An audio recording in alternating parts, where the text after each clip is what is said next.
사무엘상 4장은 사무엘의 말이 온 이스라엘에 전파되니라라고 하는 것으로부터 출발이 되어집니다. 선지자로서 사무엘의 사역과 그 범위와 그 말의 권위가 어떠했는가라고 하는 것을 함축적으로 보여주는 한 문장으로 출발하게 되어지는데, 그리고 나서 이어지게 되어지는 에피소드는 사무엘의 어떤 선지자적 사역에 관한 부분이라기보다는 이스라엘과 블레셋의 전쟁에 관한 에피소드가 바로 연이어 등장하고 있습니다. 이들이 왜 전쟁했는가라고 하는 사실은 명확하게 밝혀지지 않았습니다. 그러나 블레셋과 이스라엘의 관계라고 하는 것은 사사시대부터 계속 어떤 대적의 관계에 서 있었다는 사실은 이미 잘 알려져 있고, 또 이들의 관계는 이후에 다윗 왕의 때에도 계속 되어지는 것을 우리는 좀 알 수가 있습니다. 아무튼 전쟁의 이유를 알 수 없는 전쟁이 이 두 민족 가운데서 일어나게 되었고, 이 전쟁에서 이스라엘이 패배하게 되어집니다. 그래서 당시에 4,000명의 전사자를 내게 되어지는데, 패배의 원인을 분석하던 이스라엘의 리더십들은 하나님께서 우리와 함께하지 않으셨기 때문이라고 해석을 하게 되어지고, 그래서 실로에 있었던 그 여호와의 궤를, 그러니까 언약궤를 실로로부터, 그러니까 성막으로부터 전장으로 가지고 오기를 결정을 하고 그 일을 진행을 합니다. 언약궤가 실로로부터 전장으로 옮겨오는 과정 가운데 제사장 엘리의 두 아들이었던 홈니와 비느하스가 이 언약궤를 담당하면서 함께 오게 되어지죠. 언약궤가 실로에서부터 전장에 있는 이스라엘의 진영에 들어올 때 그곳에 있었던 이스라엘 백성들은 대단히 크게 환호했던 것으로 보이고요. 그 소리가 블레셋 진영까지 들렸던 것 같습니다. 이스라엘의 신이 이스라엘 진영에 임했다라고 하는, 함께하고 있다라고 하는 소문이 블레셋에 들어갔을 때 블레셋 사람들은 두려워하기 시작합니다. 전쟁 가운데 어떤 의미에서는 좀 위축될 수 있는 상황이 블레셋 진영 가운데 일어나게 됐던 것이죠. 아울러 블레셋 사람들은 이미 이스라엘의 신인 여호와에 관한 소문을 익히 들어 알고 있었던 것으로 보입니다. 히브리인의 하나님은 특별히 이스라엘을 애굽이라고 하는 그 이스라엘을 압제하던 나라로부터 건지신 하나님이신데, 그 신이 자신들의 백성을 구하는 방식은 그 백성을 억압하고 있는 나라를 향하여 여러 가지 재앙을 내리는 방식을 통하여서 그의 백성을 구해냈다라고 하는 소문을 들어 알고 있었던 것이죠. 그러니까 이제 이 블레셋 사람들은 애굽에게 일어난 일이 자신들에게도 일어날 수 있겠다라고 하는 두려움 앞에 서야 했던 것으로 보입니다. 그러니까 이들은 그 두려움 앞에서 이 전쟁을 계속할 것인가라고 하는 사실에 있어서 고민을 했어야 될 텐데요. 실제로 이들은 전쟁을 포기하기보다는 그러한 상황 가운데서 서로를 독려하고 있는 모습을 보이게 되어집니다. 뭐라고 얘기하냐면 9절에 보시면 이 상황 가운데서 우리는 대장부와 같이 싸워야 된다, 대장부와 같이 싸우라라고 서로를 격려하고 있는 모습을 볼 수가 있는데요. 대장부와 같이 싸우라고 하는 말을 우리식 표현대로 한다면 목숨을 걸고 싸우라고 하는 전의를 다지고 있는 장면으로 이제 해석할 수 있게 되어지는 것이죠. 그리고 놀랍게도 이 전쟁의 결과는 블레셋의 압승으로 끝나게 되어집니다.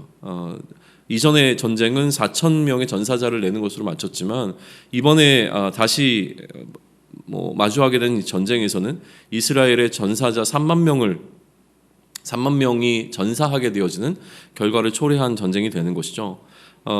단순한 승리가 아니라 그런 의미에서 이 전쟁은 이스라엘의 신과 블레셋의 신이 맞붙어서 블레셋의 신이 승리한 사건으로 인식되게 되는 거죠.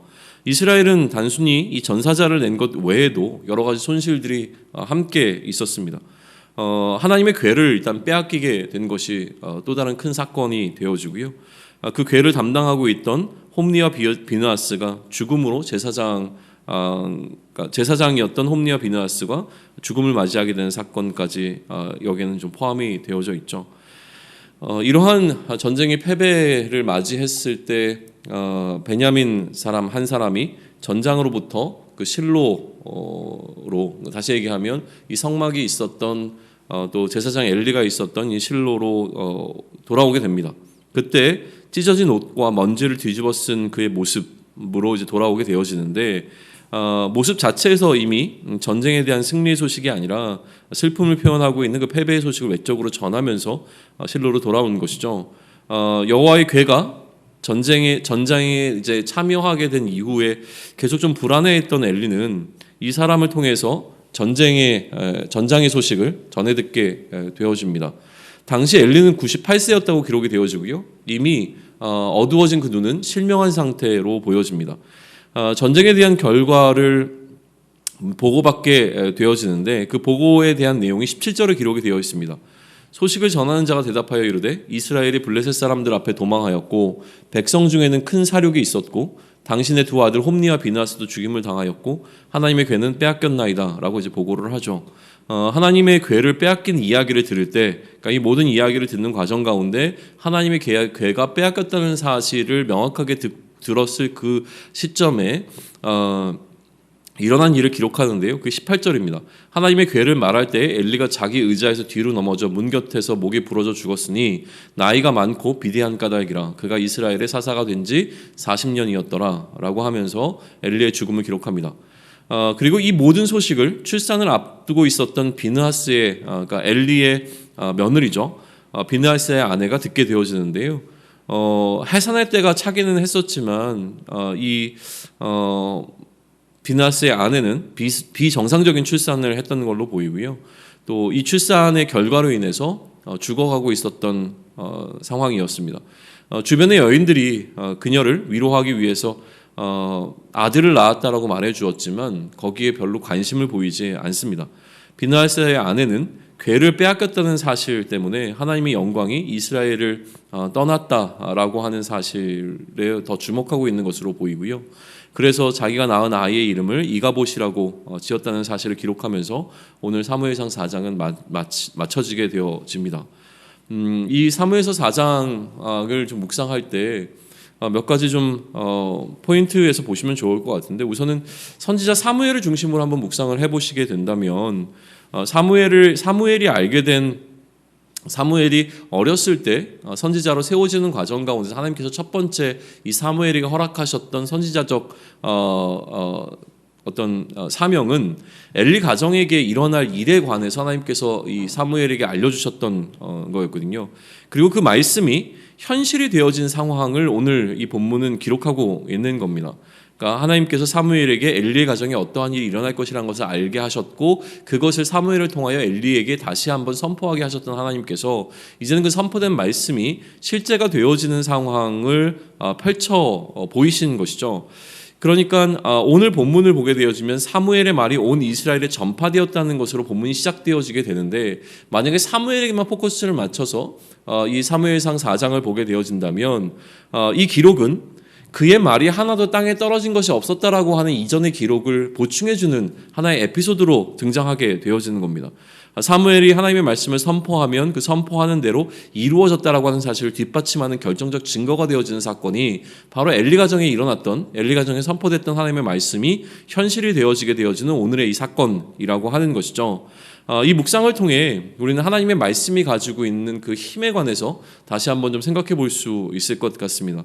하나님의 말씀은, 선포되어진 하나님의 말씀은 반드시 성취가 된다라고 하는 사실을 재확인할 수 있는 본문이 되어지는 것이죠. 하나님께서 엘리의 가정을 향하여 하셨던 그 말씀이 실제가 되어지는 것을 우리는 목도했습니다. 그렇다면 오늘 우리의 삶을 향하여, 또 오늘 이 시대를 향하여, 또 앞으로 하나님께서 펼쳐나가실 그 삶의 어떤 여정들을 통하여 하나님께서 계획하시고 또 선포하셨던 그 말씀들은 반드시 성취될 것이라고 하는 하나님의 말씀에 대한 중요성을 다시 한번 묵상해 볼 수 있는 시간이 되었으면 좋겠습니다. 오늘 본문을 선지자 사무엘이 아니라 제사장 엘리의 가정을 중심으로 만약에 묵상하게 되어진다면 우리는 두 아들의 죽음을 목도하게 될 것이고요. 또 제사장 엘리의 죽음을 보게 될 것입니다. 아울러 그의 며느리였던 비느하스의 아내의 죽음도 보게 되는 것이죠. 그리고 이 가정에 어떻게 보면 하나의 소망이 되어 수 있는 이가봇이 아이가 출생하지만 이가봇이라고 하는 이름이 지어진 것을 통해 축복하지 못한 출생으로 태어나게 되는 한 아이를 우리는 보게 되어집니다. 하나님의 앞에 맡겨진 직분을 잘 감당하지 못했던 제사장 가문의 몰락을 보게 되어지는데요. 그러면서 우리는 사명이라고 하는 주제를 다시 한번 묵상해 보게 됩니다. 주어진 사명을 잘 감당하지 못했을 때 일어나게 된 제사장 가문이 처한 이러한 안타까운 상황은 제사장의 사명으로 오늘을 살아가야 되는 우리의 직분의 무게를 다시 한번 돌아보게 하는 계기가 되어줄 것입니다. 우리가 갖고 있는 이 그리스도라고 하는 또 제사장이라고 하는 직분의 무게를 간접적으로 실감하게 해주는 그 역할을 감당하고 있는 것이죠. 그러니 오늘 우리로 하여금 이 제사장의 사명을 어떻게 우리는 감당할 것인가, 이 사명 앞에 우리는 어떻게 충성된 모습을 보일 것인가라고 하는 것을 결단하도록 돕는 본문이 될 것입니다. 한 가지 더, 만약에 오늘 이 우리 앞에 놓여 있는 사무엘상 4장을 여호와의 궤라고 하는 것을 중심으로 묵상해 본다면, 가나안 정복 이후에 이슈가 되지 않았던 하나님의 언약궤가 다시 한번 수면 위로 떠오르면서 이것이 굉장히 중요한 이슈로 부각되게 되어집니다. 언약궤라고 하는 것은 하나님의 임재의 상징이었고, 하나님의 만남을 이스라엘과 하나님과의 만남이 성사되어지는 장소로서 굉장히 중요한 역할을 감당했던 것이 언약궤였습니다. 그리고 오늘 이 전쟁을 통하여서 이스라엘에게 그 중요했던 언약궤가 빼앗기게 되어집니다. 단순히 궤를 빼앗겼다는 것이 중요한 것이 아니라, 이 궤를 빼앗겼다라고 하는 것은 하나님의 영광이 이스라엘부터 떠났다라고 하는 것을 상징적으로 나타내주는 사건이 된 것이었고요. 이스라엘이 하나님의 부재 가운데 놓이게 되었다라고 하는 그 상태를 나타내주는 사건이 되어집니다. 그러니까 오늘 이 언약궤를 중심으로 본문을 묵상한다면, 이스라엘 가운데서 사라져버린 언약궤, 또 빼앗긴 언약궤라고 하는 것은 우리로 하나님의 임재와 하나님의 부재라고 하는 굉장히 중요한 신학적 이슈를 묵상하도록 이끌어줍니다. 우리에게 하나님의 함께하심이라고 하는 사건은 얼마나 중요한 이슈인지를 고민해보라고 질문을 던지고 있는 것이죠. 하나님의 동행과 하나님과의 동행과 하나님의 임재라고 하는 것은 우리에게서 대단히 익숙한 주제입니다. 하나님께서 육신을 입고 우리와 함께하기 위해 이 땅에 오셨던 사건과, 그리고 그 하나님께서 영으로 우리 가운데 거하시며 오늘도 우리와 함께하신다는 사실을 통해서 우리는 이 하나님의 임재에 관해서 계속 말할 수 있습니다. 그리고 우리는 하나님의 함께하심을 알고 나와 동행하시는 하나님을 날마다 고백하고 있죠. 그런데 우리의 연약함으로 인하여서, 나의 연약함으로 인하여서 나의 눈이 어두워져서 내 안에 성령님께서는 여전히 거하시고 계시지만, 마치 이스라엘이 언약궤를 빼앗긴 것처럼 세상의 나의 마음을 빼앗김으로 예수 그리스도를 빼앗긴 부재의 상황을 경험하게 된다라고 하는 것이죠. 내 안에 거하시는 그리스도의 영을 경험하지 못하게 되어지는 상태, 즉 하나님의 부재를 경험하게 되는 때가 우리의 삶 가운데 찾아오게 된다라고 하는 것입니다. 이러한 상황 가운데 우리가 질문하고자 하는 것은, 만약 하나님의 부재를 경험하게 될 때에 우리는 지금 비느하스의 아내처럼 출산한 여인이 그 출산의 기쁨을 잊을 정도의 슬픔 가운데 놓여 있는가라고 하는 질문을 던져볼 필요가 있다는 생각을 하게 되어집니다. 혹은 하나님의 부재를 경험하게 될 때에 우리는 엘리와 같이 너무 놀라서 자신의 생명을 잃어버릴 정도의 중요함으로 나에게 하나님의 함께하심이라고 하는 것이 중요한 이슈인가라고 하는 질문 앞에 서볼 필요가 있다는 생각을 하게 되어집니다. 오늘 하나님의 함께하심이라는 주제를 묵상하면서 내 안에 거하시는 하나님께, 내 안에 하나님께서 거하시지만 그 하나님을 깨닫게 되어지고 나와 함께 하시는 하나님을 경험하는 것에 둔감해진 나의 마음이 다시금 민감해질 수 있는 계기가 되었으면 좋겠습니다. 그로 인하여서 그 하나님을 향한 나의 마음을 세상에 다시 빼앗기지 않는 오늘을 보냄으로 말미암아 우리의 삶을 통하여서 하나님과 함께함으로 얻게 되어지는 그 승리를 맛보고 그 승리를 전할 수 있는 삶이 우리의 삶이 될 수 있기를 원합니다. 우리에게 거하시는 성령님은 여전히 우리와 동행하시며 우리와 함께 하실 것입니다. 그럼에도 불구하고 우리의 연약함으로 인하여 세상에 우리의 마음을 빼앗겨 우리와 함께 하시는 하나님을 경험하지 못하는 하나님의 부재하심 가운데 놓여있는 오늘이 아니라, 하나님과 함께 동행함으로 하나님의 임재를 충분히 경험하고 그 하나님과 함께 승리를 경험할 수 있는 오늘이 되기를 축원합니다. 아멘.